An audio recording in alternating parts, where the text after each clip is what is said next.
नाम खादम वानी है। मैं अपनी पार्टी का provincial vice president youth Jammu हूँ। आज दरअसल आपसे बात करने का मकसद यह है, हमने काफ़ी बार मुझे लगता है प्रेस के साथ हम बात करते रहे जब से मैं एक्टिव पॉलिटिक्स में हूँ। 2018-19 से हमने हमेशा कोशिश की है लोगों के इश्यूज़ को खड़ा करने की अपने लीडर की डायरेक्शन पे। आज मैं ये कहूँगा कि अनफॉर्चुनेट भी है कि मैंने इसी मुद्दे पे काफ़ी बार पहले बात की है, अनेकों बार मैंने बात की। हमारा यहाँ पे जो सबसे प्रेस्टिजियस इंस्टीट्यूशन है इलाका गूल के अंदर, सब डिवीज़न गूल के अंदर, जीडीसी गूल जो है वो 2 या 3 कमरों में फंक्शनल है। And it's not from today, it's from last 10 years approximately, 10 साल से वो। और उसकी लैंड आइडेंटिफाइड, उसका बिल्डिंग बनाया हुआ, स्ट्रक्चर खड़ा किया हुआ। लेकिन मुझे नहीं समझ आती कि सरकार को कौन सी ऐसी मजबूरियां हैं कि जहां पर 6-7 करोड़ रुपए जो है अपना लगा के भी उसके बाद 1-2 करोड़ की फिनिशिंग के लिए सरकार उसको शिफ्ट नहीं कर पा रही है, जिसकी वजह से बहुत बड़ा लॉस बच्चों को हो रहा है। हमारे वहाँ पे साइंस स्ट्रीम उसकी वजह से नहीं आ पा रही है, कोई लेबॉर्ट्री का प्रॉपर फंक्शनलिज्म नहीं है, कोई लाइब्रेरी प्रॉपर फंक्शनल वहाँ पर नहीं है। और बहुत सारी ऐसी को करिकुलर एक्टिविटीज़ जो होती हैं एक इंस्टीट्यूशन के अंदर, वो भी जो है रुकावट बनी हुई है उस बिल्डिंग की कंप्लीशन, उन सब चीज़ों में। और उसके साथ साथ बहुत सारे ऐसे इश्यूज़ हैं गूल के अंदर। अगर आप देखोगे आज कौन सा हमारा ऐसा इंस्टीट्यूशन है, चाहे वो एजुकेशन का हो, चाहे वो हेल्थ का हो, या किसी भी डिपार्टमेंट से हो, maximum institutions are suffering because of like shortage of the staff. हर जगह स्टाफ की कमी मिलेगी आपको। हमारा हायर सेकेंडरी गूल जो सबसे पुराना इदारा है इस इलाके के अंदर, उसमें अगर आप देखोगे तो आपको ह्यूमनिटीज़ के सब्जेक्ट का शायद मुझे नहीं लगता कोई लेक्चरर वहाँ पे है। पूरी आर्ट्स की स्ट्रीम खाली पड़ी हुई है। उसके साथ साथ हमारी 3 और हायर सेकेंडरियाँ हैं, हायर सेकेंडरी संगलदान है, हायर सेकेंडरी ठठारका है, हायर सेकेंडरी अपनी दलवा है। इन सब में शॉर्टेज ऑफ स्टाफ है। हमारे हाई स्कूलों को देखो, हमारे प्राइमरी स्कूल्स को अगर आप देखोगे, आज भी बहुत जगह पर प्राइमरी स्कूल ऐसे हैं जहां पर बिल्डिंग ही नहीं है प्राइमरी स्कूल की कहीं। उस वक़्त में अगर आप देखोगे गूल के अंदर बहुत सारे तालीमी इदारे जो है उस दौर में 2002 से लेकर 14 तक खोले गए। एक मिशन था, एक शुरुआत हुई थी कि हम लोग तालीम के मामले में आगे बढ़ने की कोशिश करके इदारों को खोला गया। लेकिन बदकिस्मती से जब सरकार बदली तो उन इदारों की बिल्डिंगें तक मुकम्मल नहीं हुई। मुझे नहीं लगता ये किस लेवल पे नेग्लिजेंस है। उसके साथ साथ हमारा केवी जो है ये 2018 की 17 मुझे लगता है, जिस वक्त महबूबा मुफ्ती जी चीफ मिनिस्टर थी, उस वक्त की बोर्ड मीटिंग में 2 चीज़ें गूल में, एक केंद्रीय विद्यालय का सेक्शन हुआ था और दूसरा इंडोर स्टेडियम का। इंडोर स्टेडियम की केंद्रीय विद्यालय की लैंड भी ट्रांसफ़र हुई थी और इंडोर स्टेडियम जो हमारा था वो उस वक्त शुरू हुआ था जिस वक्त 2017 की बोर्ड मीटिंग हुई थी। उस बोर्ड मीटिंग में इंडोर स्टेडियम को शुरू किया गया, उसमें पैसा बाज़ाब्ता तौर पे आया, लेकिन हाफ वे पे उसका वो वर्क लेके उसकी भी कहीं कंप्लीशन नहीं हुई। आज भी वो ज्यों का त्यों पड़ा हुआ है और हमने बार बार एडमिनिस्ट्रेशन से दरख्वास्त भी की और हम इस मसले में पीछे एक बार डीसी साहब से भी मुझे लगता है 2021 में हम डीसी साहब से, एडिशनल डीसी साहब जो रामबन में हैं, उनसे इस मसले में मिले थे।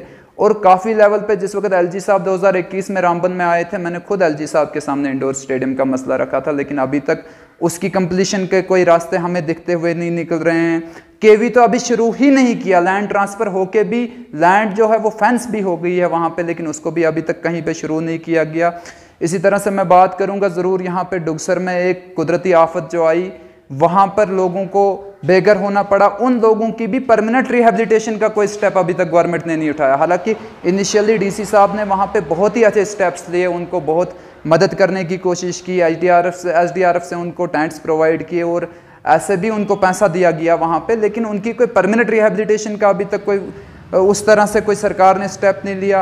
राशन कार्डों में अगर आप मैं बात करूंगा, मेरा तो रोज़ ही टीएसओ ऑफिस जाना रहता है किसी न किसी के साथ, लेकिन एक तरफ से डिजिटल इंडिया का बहुत बड़ा ढंढोरा पीटा जाता है, दूसरी तरफ से वहाँ पे कोई ब्रॉडबैंड की फैसिलिटी नहीं है। फ़ोनों को लोगों को कनेक्ट करके टीएसओ साहब से ई टिकट लेनी पड़ती है। उसके साथ साथ मैं ये ज़रूर कहूँगा कि हमारा जो 33 केवी है, 33 केवी का फंक्शनलिज्म उस तरह से जिस तरह से हम चाहते हैं, रोज़ ही 33 केवी में कोई ना कोई प्रॉब्लम आती है। कभी रात को 33 केवी कटता है, कभी दिन को कटता है। मैं एडमिनिस्ट्रेशन से ज़रूर ये दरख्वास्त करूँगा कि इस 33 केवी का कोई परमानेंट सोल्यूशन जो है वो निकाला जाए। उसके साथ साथ मैं वक्त भी शायद ज़्यादा ले रहा हूँ आपका, लेकिन ये सब इश्यूज़ जो हैं, these are the burning issues of the society and we need a general solution to all these issues. इन सब मसलों का, मसाइल का जनरल सोल्यूशन हम लोगों को चाहिए। मैं ये बात करूँगा कि PMAY की जो आवास प्लस की लिस्ट है, काफ़ी लंबे अरसे से लोग जो है इंतज़ार कर रहे हैं। एलजी साहब का एक ट्वीट भी आया कि करीबन 2 लाख के करीब जो है मकानों के में पैसा डाला जाएगा। मैं ज़रूर ये बोलूँगा, सरकार को गुजारिश करूँगा कि जल्द अज जल्द लोगों के अकाउंटों में वो पैसा डाला जाए, क्योंकि प्राइम मिनिस्टर साहब ने ये 2018 में लाल किला से कहा था कि 2022-23 तक जो है हिंदुस्तान का हर घर पक्का होगा, और प्राइम मिनिस्टर साहब के उस सपने को पूरा करने के लिए सरकार को इनिशिएटिव लेने होंगे। उसी तरह से मैं ज़रूर एक चीज़ और बताऊंगा जाहिद साहब आपको कि गोल का पेट्रोल पंप है, यहाँ पर कभी पेट्रोल अवेलेबल नहीं होता। तहसीलदार साहब ने पीछे एक नोटिस भी निकाला था, और मुझे लगता है इतनी नेग्लिजेंस है कि तहसीलदार साहब की नोटिस के बाद भी वो लोग कोई शायद उस लेवल पे कोई स्टेप नहीं उठा पाए कि वो पेट्रोल को यहाँ पे अवेलेबल कर पाए। और वो एक बहुत बड़ी प्रॉब्लम यहाँ पूरे इलाके में बनी हुई है कि जब भी लोग वहाँ पे जाते हैं तो वहाँ पे मैक्सिमम टाइम पे लोगों को दुखी होकर वापस आना पड़ता है।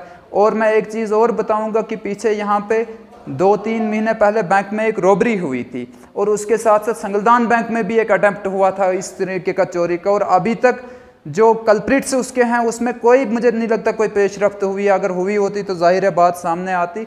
तो इस तरह से अगर मैं पुलिस एडमिनिस्ट्रेशन से ये गुजारिश करूंगा, और लोकल एडमिनिस्ट्रेशन जो एसडीएम साहब की सरबराही में है, कि कम से कम ऐसे क्रिमिनल जो इंसिडेंट्स होते हैं इन इंसिडेंट्स को रोका जाए और इनके कल्प्रिट्स को सामने लाया जाए। ऐसा ना हो कि ये क्राइम किसी इस लेवल तक बढ़ जाए, अब तो गाड़ियां तक लोग यहाँ जलाने लगे लोगों की।